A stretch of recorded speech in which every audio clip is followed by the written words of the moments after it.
Hello everyone, मैं रमन कुमार रंजन स्वागत करता हूं आप सभी का अपने यूट्यूब चैनल पर। दोस्तों, आज की चर्चा का विषय है पीए एग्ज़ाम या पोस्टमैन एग्ज़ाम या एमटीएस के एग्ज़ाम हो, वहां पर जीके से क्वेश्चंस पूछे जाते हैं। और प्रीवियस ईयर्स में जितने भी जीके के क्वेश्चंस पूछे गए थे, हम लोग उन क्वेश्चंस को हम लोग कवर कर रहे हैं और अलग अलग पार्ट्स में हम लोग इन्हें कवर कर रहे हैं। इससे पहले एक वीडियो और आ चुकी है जिसमें हम लोगों ने क्वेश्चंस को डिस्कस किया है, जो कि पिछले वर्ष में पीए, पोस्टमैन और एमटीएस के एग्जाम में पूछे गए हैं। तो आज दूसरी क्लास को हम लोग इस सीरीज की को स्टार्ट करते हैं। तो आज का पहला प्रश्न है क्वेश्चन नंबर 16। इससे पहले हम लोग 1 से 15 तक क्वेश्चंस को एक वीडियो में कवर कर चुके हैं। क्वेश्चन नंबर 16 है, द पैरेट ग्रीन साड़ी पुस्तक के लेखक कौन है? तो एक पुस्तक है द पैरेट ग्रीन साड़ी, और उसकी जो लेखिका है वो है नवनीता सेन, यानी कि ऑप्शन नंबर ए हो जाएगा इस प्रश्न के लिए सही आंसर। नेक्स्ट बात करें क्वेश्चन नंबर 16 की। 16 में पूछा गया है जलियांवाला बाग नरसंहार किस वर्ष में हुआ था, ये पूछा गया है। तो जो जलियांवाला बाग हत्याकांड है वो किस ईयर में हुआ था, ये प्रश्न पूछा गया है। तो इस प्रश्न के लिए सही आंसर है वह ऑप्शन नंबर बी, 1919 में हुआ था। इसके पीछे जो हिस्ट्री है उसको जान लेते हैं। तो 1919 में मार्च 1919 के करीब एक एक्ट पारित किया गया था जिसे हम लोग रॉलेट एक्ट के नाम से भी जानते हैं। बेसिकली इसमें क्या था, इसमें यह था कि जो भी लोग ऐसा अगर लगे कि ये जो व्यक्ति है वो विद्रोही है या आतंक फैला रहा है, उसको सिर्फ शक के बेस पर ही, यानी कि शक के आधार पर ही उसे गिरफ्तार कर लिया जाता था। यानी कि अंग्रेज का शासन था, अंग्रेजी हुकूमत में ऐसा एक नियम पारित किया गया था कि जो लोग सरकार के खिलाफ, ब्रिटिश सरकार के खिलाफ, चाहे वो विद्रोह कर रहे हो, चाहे कोई आतंक फैला रहे हो या ऐसा कुछ सरकार के अपोजिट में कोई काम कर रहे हो, तो उनको सिर्फ और सिर्फ शक के आधार पर ही, बिना किसी सबूत के आधार पर, शक के बेस पर ही कि हाँ हमें इस व्यक्ति पर शक हो रहा है कि ये ऐसा कर सकता है या कर रहा है, तो उसी के आधार पर गिरफ्तार कर लिया जाता था। तो इस रूल के विरोध में और दो लोग और थे, एक था सैफुद्दीन किचलू, एक कौन थे, सैफुद्दीन किचलू, और दूसरे थे डॉक्टर सत्यपाल। इन दोनों को भी इसी संदर्भ में गिरफ्तार कर लिया गया था। तो बेसिकली इन दोनों की गिरफ्तारी हुई थी, सैफुद्दीन किचलू और सत्यपाल की, डॉक्टर सत्यपाल की, और रॉलेट एक्ट को लागू कर दिया गया था। तो दोनों ही वजहों से जलियांवाला जो बाग है वहाँ पर एक मीटिंग हुई थी, यानी कि वहाँ पर लोग जुड़े थे। बेसिकली इस शहर में, ये एक पंजाब का शहर है अमृतसर में एक जगह है जलियांवाला, वहाँ पर ये मीटिंग चल रही थी। बेसिकली इस शहर में एक तरीके से कहें कर्फ्यू लगा हुआ था, लोगों को आने जाने की अनुमति नहीं थी, लेकिन फिर भी लोग शांतिपूर्ण तरीके से यहाँ पर बैठे हुए थे और मीटिंग कर रहे थे, और उसमें यही बातें चल रही थी कि किस तरीके से हमें आगे की जो कार्रवाई है वो करनी है। तो बेसिकली ये क्या था, एक तरीके से इस तरीके से मान लेते हैं, एक बाग था या एक बगीचा था जिसमें चारों तरफ से मकान बने हुए थे। एक बेसिकली यहाँ पर गेट है, इस तरीके से हम लोग मान लेते हैं, यहाँ से एंट्री होती है, यहाँ सभी लोग बैठे हुए हैं। बेसिकली हुआ क्या था कि यहाँ पर जो मीटिंग थी वो चल रही थी। जनरल डायर उस समय पर जिनके आदेशों से गोलियां चलाई गई थी वो व्यक्ति था जनरल डायर।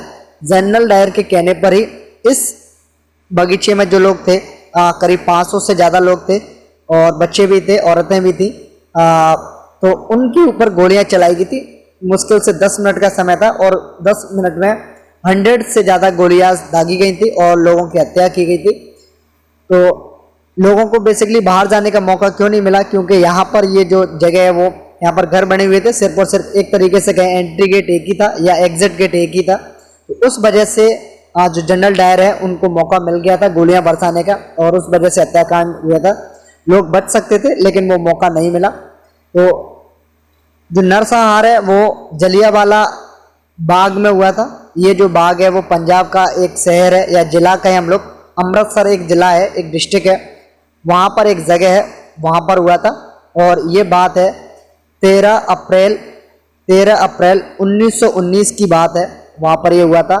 और उस समय जो भारत के गवर्नर जनरल थे वो कौन थे, तो वो थे लॉर्ड चेम्सफोर्ड। लॉर्ड चेम्सफोर्ड उस समय पर भारत के गवर्नर जनरल थे। क्यों मतलब ये नरसंहार हुआ था या लोग क्यों इकट्ठे हुए थे? तो रोलेक्ट एक्ट 1919 और सैफुद्दीन किचलू और डॉक्टर सत्यपाल को गिरफ्तार किया गया था। इनके विरोध में ये लोग वहाँ पर मीटिंग कर रहे थे। तो बेसिकली निर्दोष लोगों पर गोलियां चलाई गई थी। और 13 अप्रैल 1919 की ये बात है। एक फैक्ट आपको याद रखना है कि जलियांवाला बाग नरसंहार कब हुआ था? तो 13 अप्रैल 1919 को हुआ था।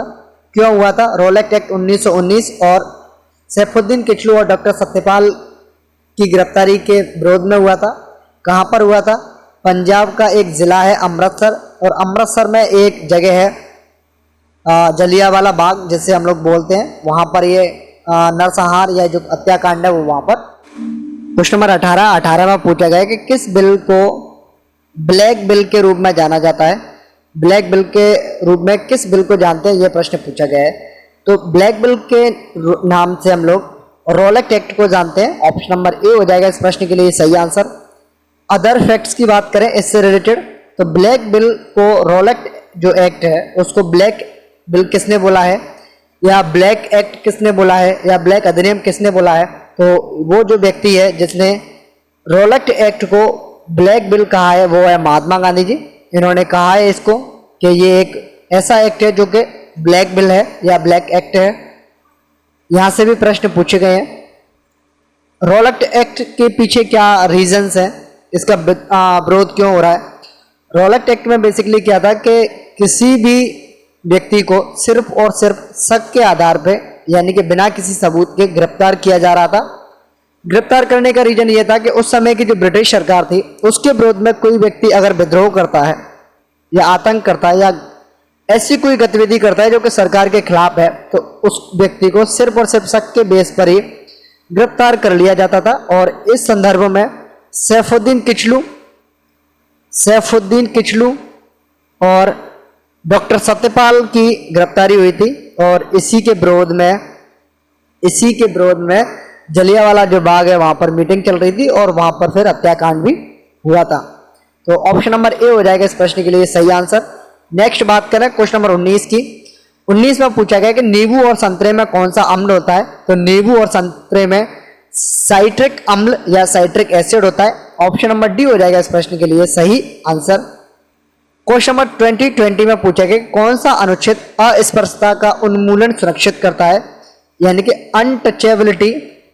अनटचेबिलिटी का जो रूल है उसका उन्मूलन यानी कि एवोल्यूशन कौन करता है, यानी कि उस नियम को या इस जो रूल है इसको कौन खत्म करता है कि हमारे समाज में कोई भी व्यक्ति अस्पृश्यता का भाव नहीं लाएगा। यानी कि इसका मतलब है कि अनटचेबिलिटी का मतलब होता है कि जो दो व्यक्ति हैं, चाहे ये कैसे भी व्यक्ति हो, कई इनका जाति भी कोई सी भी हो, धर्म कोई सा भी हो, ये सिर्फ और सिर्फ छुआछूत की जो भावना है यानी कि एक दूसरे को टच ना करने की जो भावना है उसको खत्म करेंगे। इससे संबंधित जो अनुच्छेद है यहाँ भारतीय संविधान में वो आर्टिकल है आर्टिकल 17।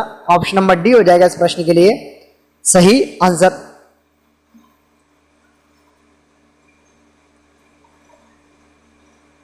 नेक्स्ट बात करें क्वेश्चन नंबर 21 की। 21 में पूछा गया कि भारत में दो स्थान ऋषिकुल्य और गहरा माता किस लिए प्रसिद्ध हैं? तो इंडिया में दो स्थान है ऋषिकुल्य और गहरा माता। ये समुद्री कछुओं द्वारा अंडा देने का जो प्रोसेस है, या कहें कि ये जो समुद्री कछुए होते हैं वो अंडे देते हैं, उसके लिए दो जगह फेमस है, वो है ऋषिकुल्य और गहरा माता। ऑप्शन नंबर सी हो जाएगा इस प्रश्न के लिए सही आंसर।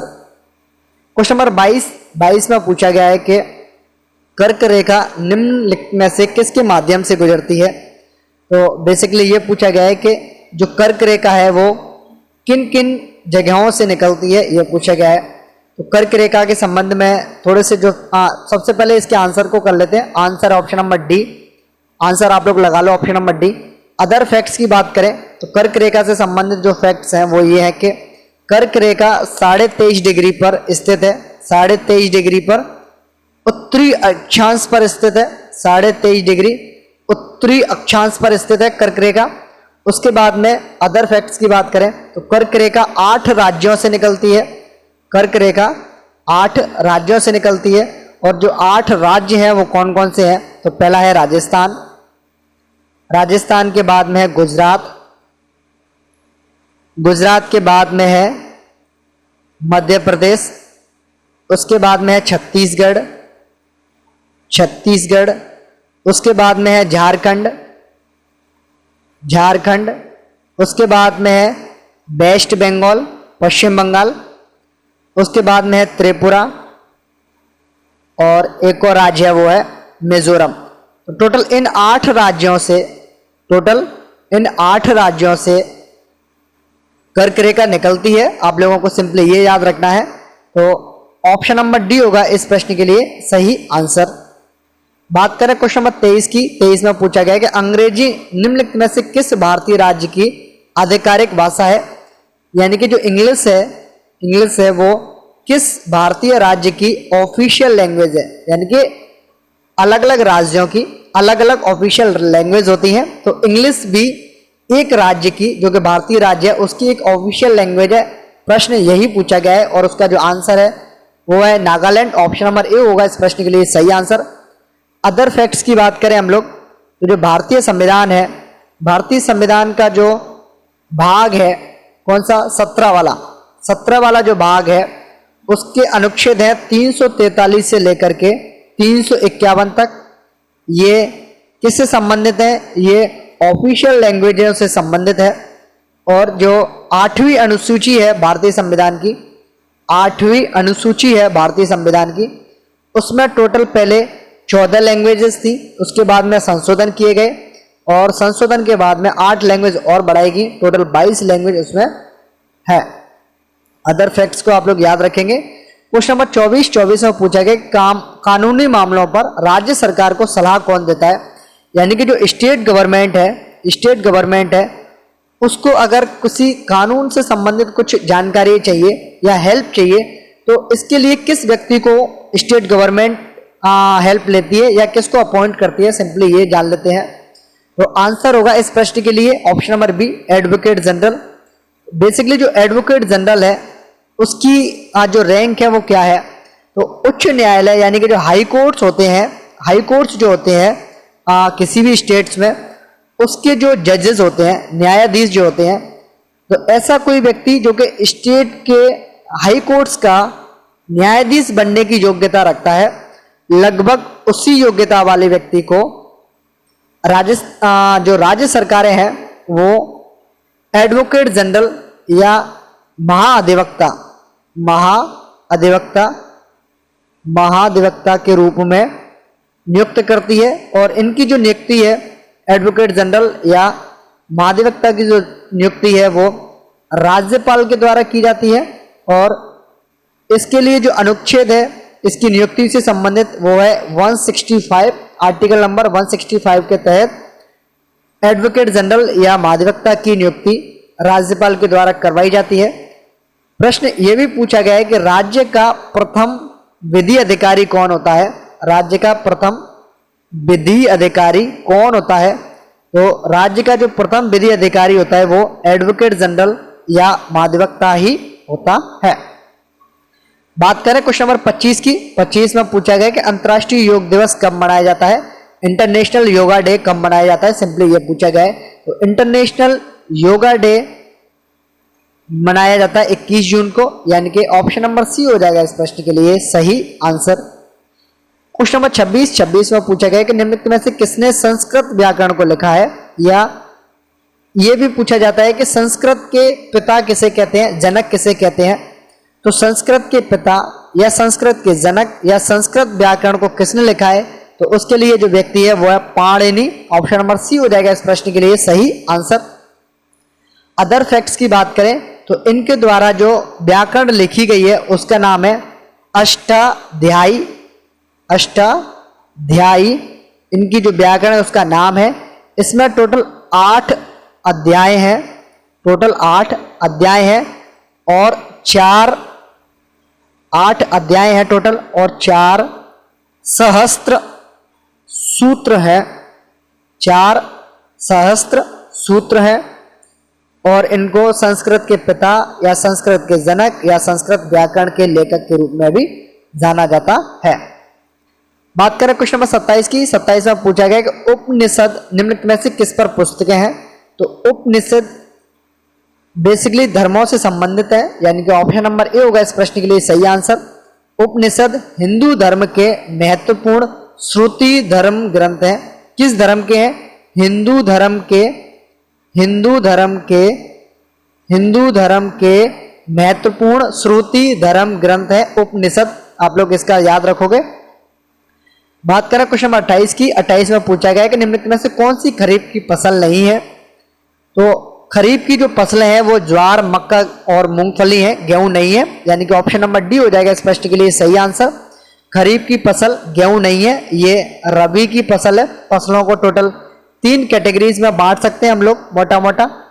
पहला है रबी की फसल, दूसरा है खरीफ की फसल और तीसरा है जायद की फसल।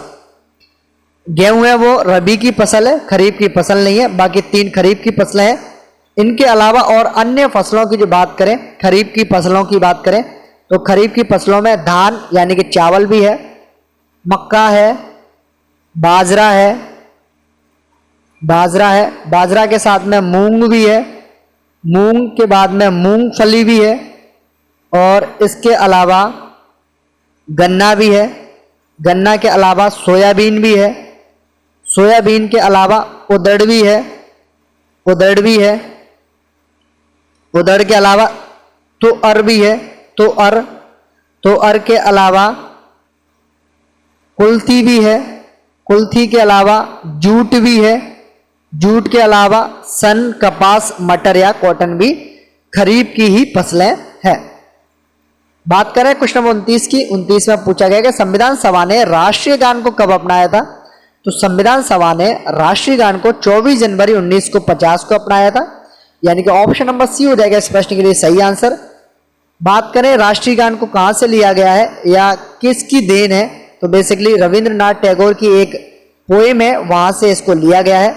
रविंद्रनाथ टैगोर की एक पोएम है, वहां से इसको लिया गया है राष्ट्रीय गान को। और जो राष्ट्रीय गीत की बात करें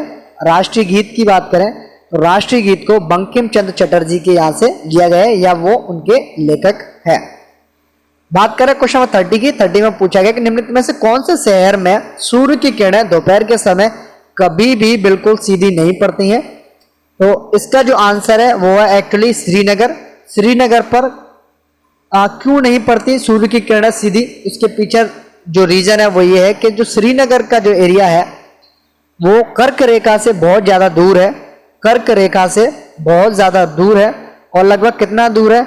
लगभग 34 डिग्री उत्तरी अक्षांश पर है, इसलिए सूर्य की किरणें यहाँ पर सीधी नहीं पड़ती हैं।